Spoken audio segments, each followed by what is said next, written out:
Sabes, Dari, que me gustaría que hablemos de tus inicios brevemente. ¿Cómo tú llegas a ser regidor? ¿Dónde tú te criaste?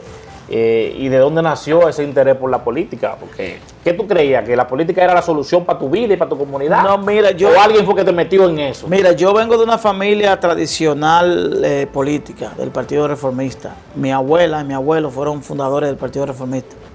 Incluso al punto de que en la casa de mi abuela... ¿Reformista o balaguerista? Balaguerista. Mi abuela... Porque dicen que no es lo mismo. No, no es lo mismo. Hoy día no es lo mismo. En la casa de mi abuela funcionaba la Cruzada de Amor. Que era, la Cruzada de Amor era, por ejemplo, Balaguer no tenía primera dama, porque nunca se casó. Quien ejercía esa función era doña Emma y tenía como en vez de ser el despacho de la primera dama, ella tenía como una oficina que se llamaba la Cruzada de Amor, que era una especie de plan social que llevaba soluciones a la comunidad, y ella tenía como personas así en la comunidad que era que recibían enlace, que llegaban leche, que llevaban zapatos, y mi abuela era esa persona, ese enlace, ese al punto de que doña Emma llegó a ir varias veces a casa de mi abuela, Balaguer estuvo en casa de mi abuela, y eso generó en nosotros una tradición reformista. Ya luego yo era dirigente del partido, pero dirigente sin ninguna expectativa en términos de aspirar, porque uno lo veía como un paso hasta cierto punto en el cual uno todavía no estaba por el tema de las inversiones. No lo veía posible. No, por el tema de las conexiones que uno tiene que tener para lograr hacer. Y un dirigente del partido de Marguayabo, que lamentablemente falleció, René Saldívar, era dirigente del partido, un día va a mi casa y se reúne con mi papá. Y le dice a mi papá, mira, estas son las personas que están aspirando a regidor por Santo Domingo Oeste en el Partido Reformista. Era un proceso interno. Y él le dijo a mi papá, Dari tiene que estar ahí porque ninguno de ellos le ganan a él. Yo estaba trabajando en una empresa. Yo, antes de todo eso, me dedicaba yo era vendedor de varias empresas, fui de vendedor de varias empresas, desde Susaeta, tema de libros, luego pasé al área de la construcción con una empresa que se llamaba Baldosa de Granito. Hay una empresa a la cual le agradezco mucho, que trabajé por muchos años, que es Marmotech, todavía está ahí, ha crecido bastante. Yo en ese momento estaba trabajando de manera independiente con un amigo que también ha crecido mucho en esa área, Raymond Camacho. Y yo estaba en La Vega, recuerdo, haciendo un trabajo. Y cuando llego, mi papá me espera, mira que Saldívar te quiere ver. Y me dice, mira, tú tienes que inscribirte, ya nosotros te inscribimos. Recuerdo que había que pagar 5,000 pesos para la inscripción, para participar en la primaria. Yo le digo, no, pero es que yo no puedo, yo no estoy en eso, pues yo si no tengo dinero, y si lo tengo no lo voy a invertir en eso. Dice Saldívar, no, tú tienes que hacerlo. Le inscribimos y de ahí en adelante iniciamos el proceso, hicimos una campaña con pocos recursos, pero apoyándonos de todo el mundo, la familia, y finalmente salimos como el más votado en esas primarias. O sea, tú fuiste regidor por el Partido Reformista en el 2006. En el 2006. Wow. Y fuimos más votados en esas primarias, al punto de que habían 14 candidatos, y los 14 candidatos, 13 pidieron revisión, que no creían que nosotros habíamos ganado. Porque obviamente nosotros no teníamos, en términos del día a día, no era el político. Ellos estaban en el día a día. Nosotros éramos dirigentes, pero no éramos dirigentes de proyección a una. No estamos de esos dirigentes que ocupan espacio y son los que llevan las mesas, los que son delegados.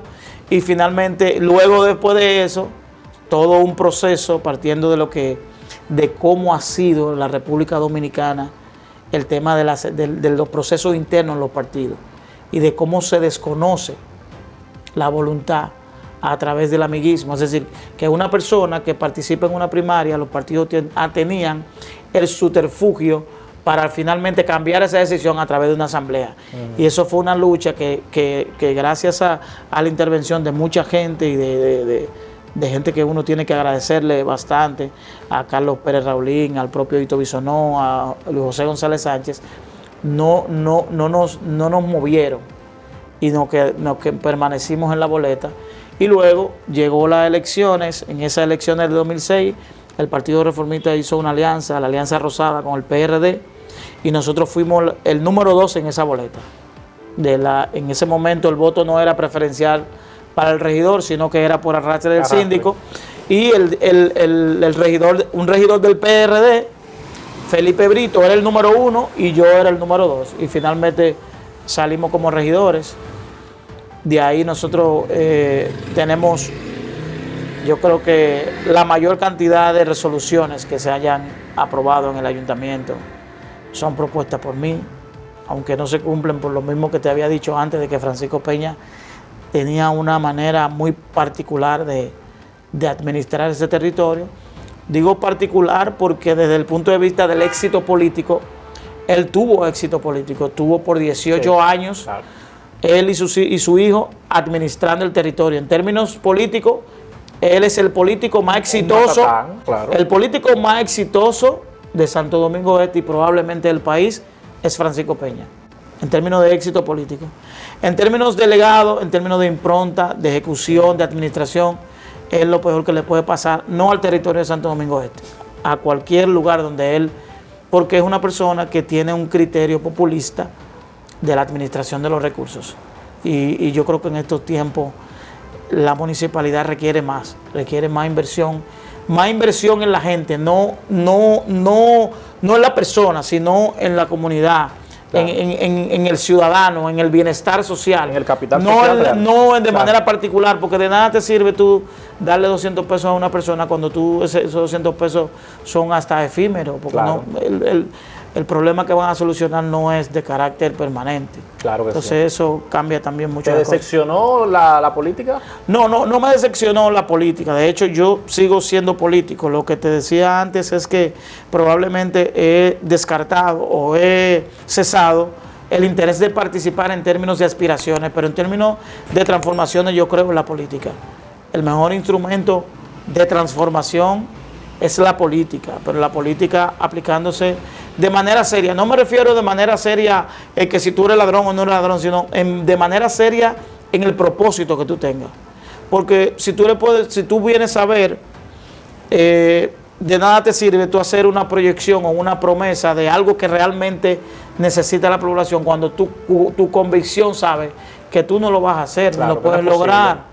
Entonces no es un tema de seriedad, es de seriedad en lo que tú sabes que la gente está esperando de ti y que tú no tienes la posibilidad de dar, pero aún así tú le mantienes la promesa cuando tú sabes que no se puede hacer. Entonces la política yo la veo desde ese punto, actúo como político cada día en lo que hago, pero con el propósito de transformar, de que hayan cada día mejores políticos, de la política desde el punto de vista de la ejecución, es decir, que el ciudadano no quiere respuestas políticas, el ciudadano quiere respuestas reales.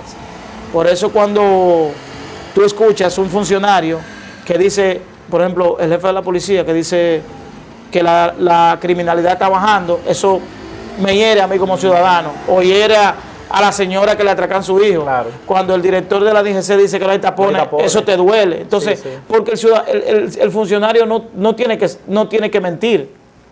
Sí, hay tapones. Claro. Tenemos una situación grave, sí. Tenemos una situación que tenemos que trabajarla. Estamos trabajando para cambiar eso, pero necesitamos la participación del ciudadano. Porque el ciudadano ataca que hay tapones, pero ¿quién hace el tapón? El mismo ciudadano. Entonces, porque no hay una respuesta desde el punto de vista de quien tiene el liderazgo. Porque los países se guían de sus líderes. Las transformaciones no las hace un ciudadano, las hace siguiendo un líder. Es decir, nosotros tenemos los mismos problemas hace 20 años. Sí. Luz, tránsito, es decir, lo mismo. Los mismos. Es decir, no ha habido en modo alguno la respuesta a nada. En términos comunicacional, sí. No, aquí no hay esto, aquí no hay corrupción, aquí no... Pero en la realidad, el dominicano no lo siente. Sí, es la verdad. En vez de que estemos hablando de cuáles son las políticas públicas necesarias para comenzar a tener o a gestar los cambios que este país necesita, la sociedad dominicana, en vez de prestar atención a eso, le está prestando atención a Toquicha y a lo que dijo Toquicha y a lo que hace Toquicha. Y a lo que representa Toquicha, obviamente. Es decir, no hay un medio de comunicación ni un estamento social donde ese tema no se haya debatido. De la necesidad de regular el contenido, de regular el comportamiento, pero es un una discusión que se queda solo en la discusión. Porque mientras estamos hablando de eso, en las emisoras suenan esa música, cuando no deberían sonarla. Porque está bien que se promueva a través de las plataformas digitales que no tienen la regulación de ese contenido, pero sí las emisoras tienen regulación del contenido. ¿No deberían tocarla o deberían tocarla en un horario particular? Bueno, lo que pasa es que no hay definición de horario, sino que a través de las plataformas formales no se debe emitir contenido que pueda agredir en términos de niños y niñas, del contenido, y es un contenido soez que no es apto para toda persona. Un adulto lo puede escuchar, porque el adulto conoce de eso. Pero yo te voy a decir a ti lo siguiente: la transformación que está teniendo la sociedad dominicana, la transformación en términos de los parámetros que se están siguiendo, eso es, sí, de tú pensar y tú ver cómo jóvenes, adolescentes, están confundidos sobre su sexualidad, producto de cuáles son sus parámetros. O sea, que en tu opinión la música sí está influyendo. La música influye, la música siempre ha influido. ¿La música o el comportamiento de quien canta la música? Ambas cosas. La música siempre ha sido un elemento de transformación social. La música siempre se ha utilizado. Fíjate que en todas las transformaciones sociales de los países está la música. Está la música revolucionaria. Un elemento cultural transversal. Los cantantes siempre han sido parte de las revoluciones. Búscate la Revolución de Abril, cuáles eran las canciones que se escuchaban. Y como la gente no podía salir a la calle, lo que hacía es que ponía las canciones para hacer valer su voz a través de lo que estaba pensando. Eso ocurre ahora, pero para transformar de manera inversa. Es decir, cuando yo te digo a ti que Toquicha, que aparte de su contenido, tiene un comportamiento, porque es una combinación, tiene un comportamiento excesivo, promiscuo, que llama al lesbianismo de manera permanente. Y yo digo, usted tiene la libertad de hacer con su sexualidad lo que usted crea, lo que usted quiera. Lo que usted no puede convertirse o creer que usted es un redentor y que todo el mundo tiene que ser lesbiano porque usted lo es. Tiene que ser lesbiano, que tiene que ser homosexual. Y que todo el mundo está equivocado porque la realidad no es ser mujer, sino ser lesbiana. Es decir, eso no puede ser. Y una pregunta, Dari, ¿tú no crees que Toquicha y muchos otros jóvenes o exponentes que de alguna manera manifiestan su arte o lo que son a través de sus letras o de su comportamiento son una evidencia de que la sociedad dominicana y el Estado ha estado fallando durante muchos años? Sí, obviamente que el Estado dominicano ha fallado, porque obviamente que yo digo que la música urbana le ha sacado una gran cantidad de miembros a la delincuencia. Es decir, personas que se dedicaban a vender plátano, a lavar carros, hoy viven de la música urbana. Personas que vinieron del subsuelo, hoy pueden decir que tienen una vida, que viven de esos productos de la música urbana, pero en ese trayecto el Estado no ha estado, el Estado ni siquiera lo ha guiado, pero el Estado ni siquiera le ha dado la mano para explotar ese talento, y ellos se han promocionado y se han desarrollado al margen de la formalidad. Es decir, ellos están en un lugar donde no se sabe lo que es espectáculo público, donde no se sabe qué es legal y qué no, donde se vive al margen de todo. Entonces nosotros no podemos pedir más allá. Nosotros no podemos pedir, si tú no fuiste parte de mi formación, si tú no formaste parte de guiarme cuando tú debiste hacerlo, tú no puedes bloquear mi éxito. Pero eso tampoco nos limita al Estado, eso debe tener un stop. Hasta cierto punto yo no estoy de acuerdo con la censura, de que yo debo censurar, pero sí yo debo regular. Mira, está muy bien, pero este contenido no debe estar aquí. Este aquí, este aquí, este aquí. Por ejemplo, tú no puedes permitir que una canción le diga a tu hijo, a tu hija de 7 años o la mía de 10, que hay que llevar una gilet en la mochila, que cuando esté la cosa meta un lápiz, que tiene que besarse con el profesor. Es decir, esos son contenidos que obviamente no se deben permitir bajo ningún concepto, no importa lo que ocurra, porque tú puedes ser revolucionario siempre y cuando manteniendo una línea. Es decir, hasta aquí. Hasta aquí. Porque tú tienes que también revisar cuál ha sido el éxito, hasta dónde han llegado esas personas que han sido así, que han sido soez, que han sido una persona exagerada en su comportamiento, que han llevado comportamientos desenfrenados. ¿Qué ha pasado con ellos? Muchos mueren de sobredosis, muchos se suicidan, porque al final nada de eso los llena. no lo llena emocionalmente. Simplemente van por la vida, y una muestra de eso es que tenemos que volver a Toquicha, que en un escenario de tanta relevancia e importancia para cualquier artista como son los premios Billboard, en vez de tomar ese pequeño espacio para hacer valer su arte y decir por qué ese tipo de arte ella lo tomó, para perder el tiempo totalmente y perder la oportunidad de que esa audiencia conozca quién es ella, y producto de que ella actúa de esa manera. Simplemente se limitó a decir una frase que yo ni siquiera la voy a repetir.